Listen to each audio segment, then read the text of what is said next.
बिस्मिल्लाहिर्रहमानिर्रहीम। एक नए प्रोग्राम के साथ आपकी खिदमत में हाजिर हैं।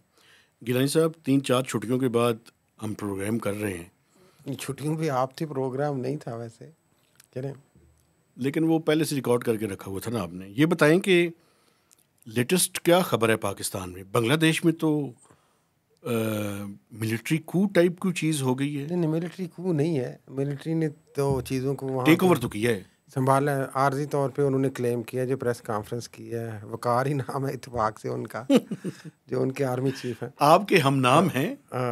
मेरे हम नाम है, मेरे और भी बड़े हम नाम है। तो खैर उन्होंने कहा जी कि एक इंटरम सेटअप आएगा। तो लेकिन ये देखें, ये एक तवील सेटअप था और तकरीबन 15 साल की हुकूमत रही है शेख हसीना वाजिद की वहाँ पे, और मुआशी तौर पे उन्होंने बड़ा इस्तेहकाम दिया था। और फिर एक उन पे जो एलिगेशन था बड़ा जमात इस्लामी के हवाले से, जो बहुत बड़ी जमात है वहाँ की, उन्होंने बड़े स्ट्रिक्ट एक्शन अभी नहीं पहले भी लेती रही हैं वो, और उन्होंने स्टेबल किया कंट्री की इकानमी को। लेकिन दो लेबल जो थे, एक तो था कि ऑटोक्रेसी और दूसरा था कि जो इंडिया की तरफ अलाइनमेंट थी उनकी। अभी बाग की भी मेरे ये ख्याल दो में उधर ही गई हैं, लेकिन क्या ये अभी कोई कंफर्म्ड इतलात इसलिए नहीं है कि ये भी खबरें आ रही है कि इंडिया ने उनसे माजरत की है कि हम यहाँ पे आपको ज़्यादा देर नहीं रख सकते, तो आप एक हेलीकॉप्टर के लेकिन थ्रू ट्रांजिट के तौर पे आप अगली मंजिल जो है ना उसका कोई तयन करें। मुझे बता दें, ये सिर्फ आपने चूँकि जिक्र किया तो मैं उसको लिंक भी कर लूँ फिर पाकिस्तान से। ये एक कोटा था जो हाई कोर्ट ने वहाँ पे बहाल किया था, जॉब्स का कोटा था यूथ के हवाले से, यूनिवर्सिटी ग्रेजुएट्स, क्योंकि आपको पता है वहाँ पे, यहाँ पे पाकिस्तानी भी बड़े वहाँ पे डॉक्टर पढ़ने के लिए जाते हैं इत्तेफाक से। उस कोटे में 30% जो था ना हिस्सा, वो उन लोगों का था जो हसीना वाजिद की पार्टी ने रखा हुआ था कि जिन लोगों ने बांग्लादेश बनते वक्त जिन ख़ानदानों ने वहाँ पे रोल प्ले किया, कुर्बानियाँ दी, और जब पाकिस्तान से अलहदा हुए, तो उस पर एक मज़ामत थी जो जमात इस्लामी और बाकी जमातों की तरफ से कि यार ये यंगस्टर्स हैं, आप थर्ड जनरेशन में ये कोटा ना ट्रांसफ़र करें। कोटा तो वैसे ही गलत थर्ड है। जनरेशन में कोटा किसी भी तरह का डिफेंस किया, जिससे ये सारी चीज़ें ट्रिगर हुई। उस पर उन्होंने कहा कि ये लोग गद्दार हैं, ये पाकिस्तान के हमायती हैं, जिस पे वहाँ पे भी प्रोवोकेशन हुई। देखें, जो अक्सरियती बांग्लादेश जो उस वक्त था, ईस्ट पाकिस्तान, वो सारा का सारा उधर गया था। तो ये उससे एक डिबेट ट्रिगर हुई और बहस ट्रिगर हुई, और उधर से भी गुस्सा आया कि हमें किस तरीके से अब कहा जा रहा है गद्दार। और वो कैंपेन बड़ी जल्दी बिल्ड होते होते आज वही मंजर हुआ जो हमने बदकिस्मती से जिना हाउस में यहाँ देखा था। तो लोग प्राइम मिनिस्टर हाउस में चले गए, वहाँ पे हज़ारों की तादाद में, वहाँ पे उन्होंने फ्रिज और ये खाने खाए और जनाब बेड पे लेट गए, कुछ और स्टैचूज को तोड़ा, उनके बारे में बर्ड्स ले गए और जानवर और परिंदे ले गए, कुछ लोगों के स्टैचूज तो, हाँ स्टैचूज यहाँ भी टूटे थे। नहीं वहाँ पे किसका? वहाँ पे तो जाहिर है बानी बांग्लादेश शेख मुजीबुर रहमान के मुजस्मों। अब देखें, मैं ये कहना चाहता हूँ कि अवाम आपको सर पे भी बिठाती है जी, और आप परफॉर्म ना करें तो फिर आपके मुजस्मे टूटते भी हैं। बिल्कुल। एक फाउंडर था उस मुल्क का, यहाँ पे जाहिर है उनकी ताबीर एक डिबेटेबल भी है, कंट्रोवर्शियल वो तो भी हम है। जनरल तो लेकिन एक सिचुएशन ऐसी भी देखें फ्रस्ट्रेशन की आई कि उन्होंने उसके मुजस्मे को, उनके स्टैचूज को तोड़ा है बाकायदा, और एक गुस्से का, नफरत का इजहार है बेसिकली।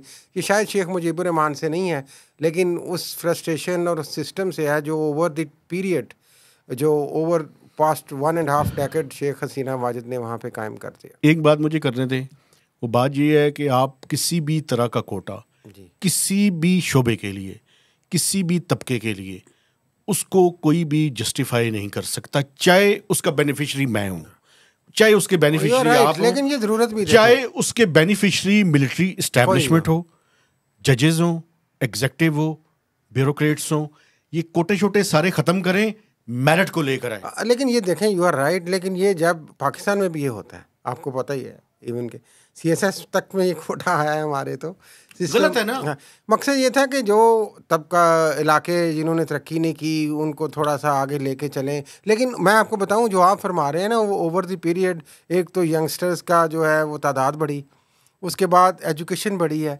अवेयरनेस बढ़ी है, जिसकी वजह से समझा जा रहा है कि इससे मेरिट की वायलेशन होती है। आपको बताऊं, मैं पाकिस्तान में 1973 के कॉन्स्टिट्यूशन को देखें तो उस कॉन्स्टिट्यूशन के अंदर भी जो कोटा था मखसूस, चाहे वो तालीमी शोबे के अंदर हो, जॉब्स का कोटा हो, वो उसका पीरियड था, मेरे ख्याल में 10 ईयर्स के लिए था। अब मसला ये है कि अगर किसी इलाके को आपने जानबूझकर पसमानदा रखा हो या वो खुद पसमानदा रहना चाहते हो, इसका हल कोटा नहीं है।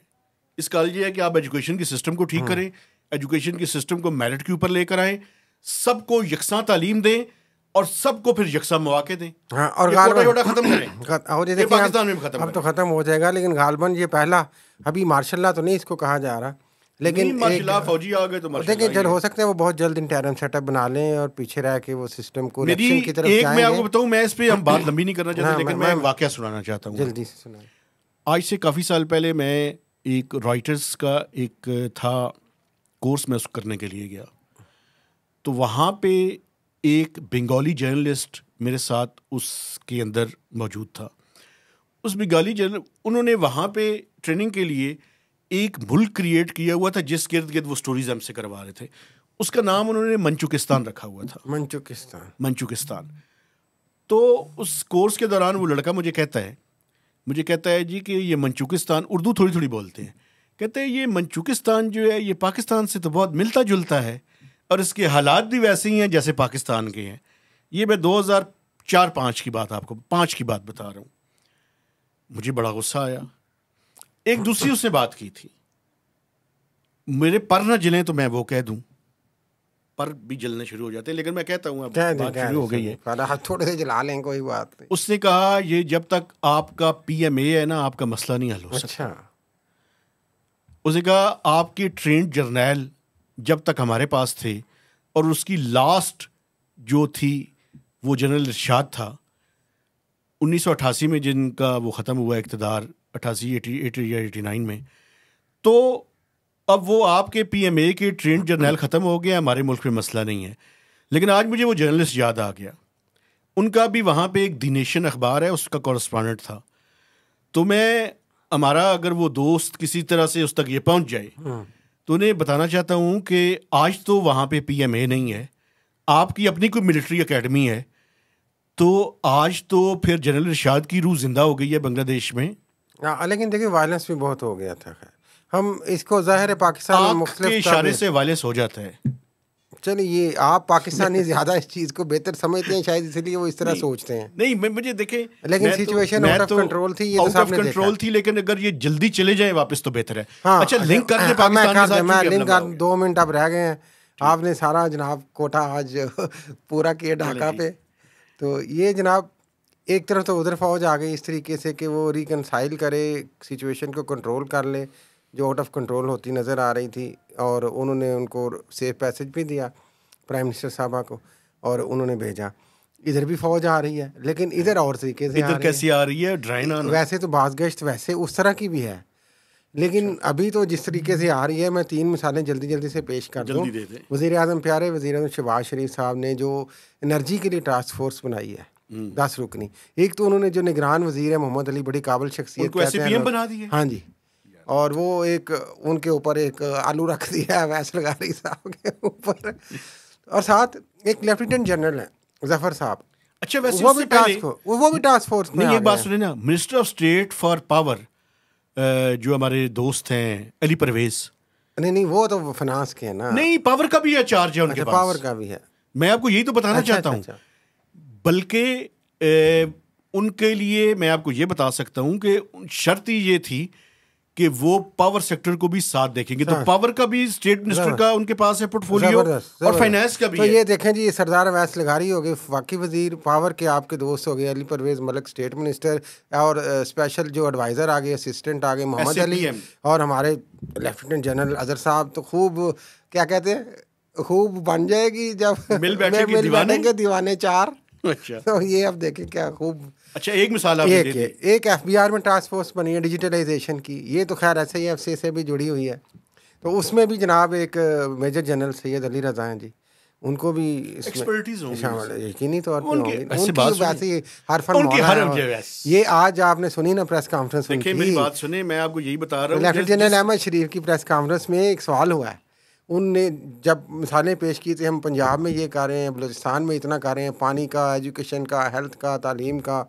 तो एक साफ़ी ने सवाल किया कि जनाब ये तो हुकूमतों का काम है। तो उन्होंने कहा तो हम ये क्या हम ना करें, ये अगर हम अच्छे काम कर रहे हैं जहाँ पे होगा वहाँ पे फिल करने के लिए कोई तो आएगा। तो वो इस लिहाज से देखें, वो डुप्लीकेशन नहीं हो रही, लेकिन वो फैलते जा रहे हैं। अब वो सैपम और टास्क फोर्सों में आ गए हैं ऐसा ऐसा।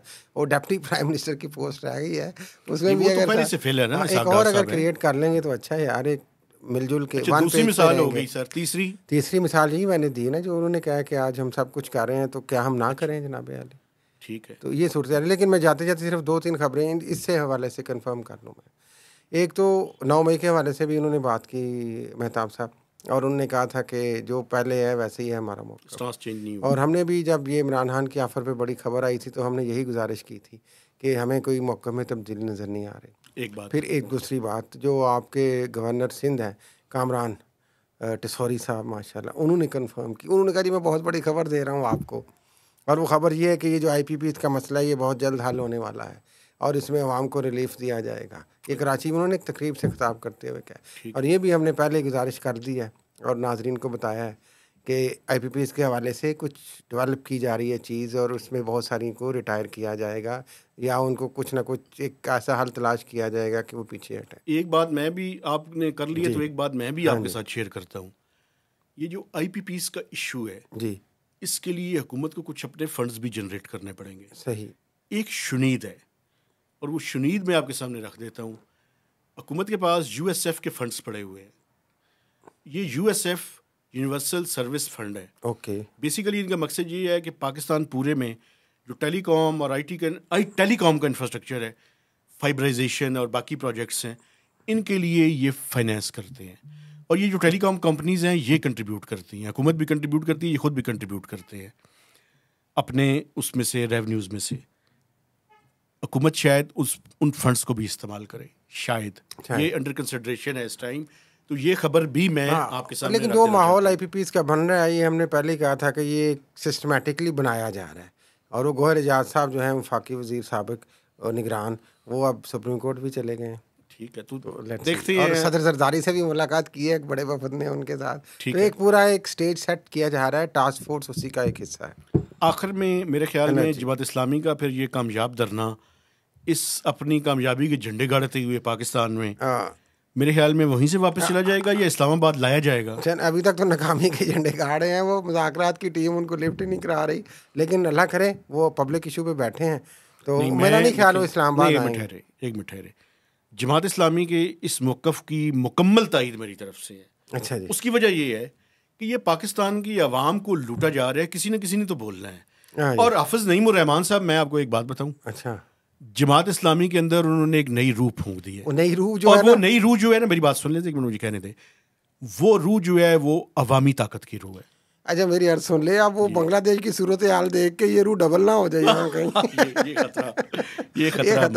ये खतरा मौजूद है। इसी के साथ मेरे ख्याल में इजाज़त लेंगे। आपसे गुजारिश है कि हमारे चैनल को सब्सक्राइब करें, इसकी शेयरिंग करें, और इसके ऊपर आपने मैक्सिमम जो है वो कमेंट्स देने हैं। और इस प्रोग्राम को आप पावर FM 99 रेडियो स्टेशन पे सोमवार बुध और हफ्ते को 4 से 5 बजे सुन भी सकते हैं। इजाज़त दीजिए, अल्लाह हाफिज़।